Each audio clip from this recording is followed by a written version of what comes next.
You would think, and my first mistake, correct? Flying a kite is as easy as A, finding a kite, B, finding some wind, and C, running with the kite into the wind. Believe it or not, there are a number of factors, some even scientific, that go into that. Kind of like relationships.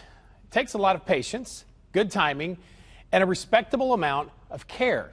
Tonight on The Good Stuff, how a Bossier City man discovered both after waiting on just the right amount of wind.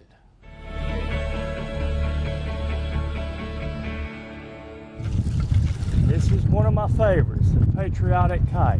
For this 66-year-old named Donnie, I'm thinking a busy boat ramp parking lot is the last place anyone would pick to launch a kite. There is some wind up there and it's wanting to so bad. But beggars of airspace can't be too choosy these days. Donnie likes it when others take a moment to take it all in, which explains why he picked this busy lakeside destination with people all around. Because Donnie's usual destination, Brownlee Park, You adapt and overcome in any situation, Mr. Doug. fell victim to the COVID-19 shutdown, barricades and all. But when it is open for family business, this park is Donnie's second home. Minimum once a week, maximum 3 times daily. Hundreds of trips and a few kites snagged in the trees each year for the past 5 years. Well, there's bumps and bruises along the way. Just to fly a kite. And as high-flying luck would have it, I found him here just a couple of weeks before the park was shut down.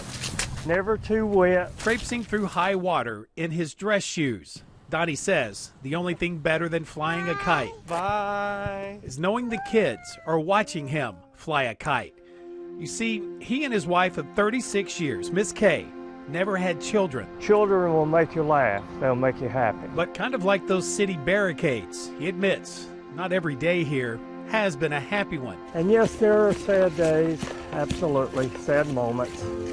But you find out that the tears on your cheek, they're not tears of sadness, they're tears of memory. Memories like why he started coming to this park in the first place. My wife, which I lost 14 months ago, we would come out here in some of her rehab so she would walk.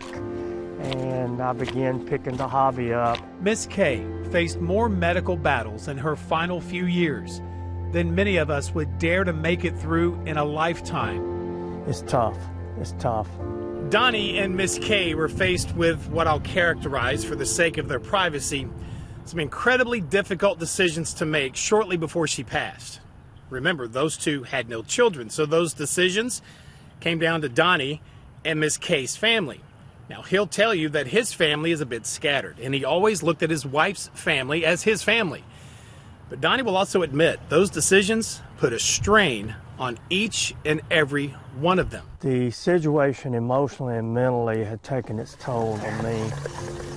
A toll that lasted for months, even while Donnie continued to fly kites for the kids at the park and for his wife. Time to time, you may feel a little tear and you'll just say, sweetheart, I hope you see the kite from up above. But whether you're a park walker, a kid chaser, perhaps a juggler, or a kite flyer, we've all been there. Kite flying in the wind is sort of like life. There comes a moment when even that kite just can't find a lick of wind in the air. But this past December, Text, talk, all I need. Donnie's old school flip phone caught a surprise gust of wind. A text message he later wrote down, yep, old school again, on an index card. I keep it in my pocket as a reminder. How one of his wife's family members reached out with those magical words. I don't know if you have plans, But please know that you're always welcomed in our home. An invitation, a door reopening just in time for Christmas. this is exactly what Kay would have wanted. Our kids love you so much. We do too. Merry Christmas. An invitation that gratefully came before everyone shut their doors for months due to the pandemic. Look here, I found an updraft. You recognize that the power is greater than you and you wait till the wind comes.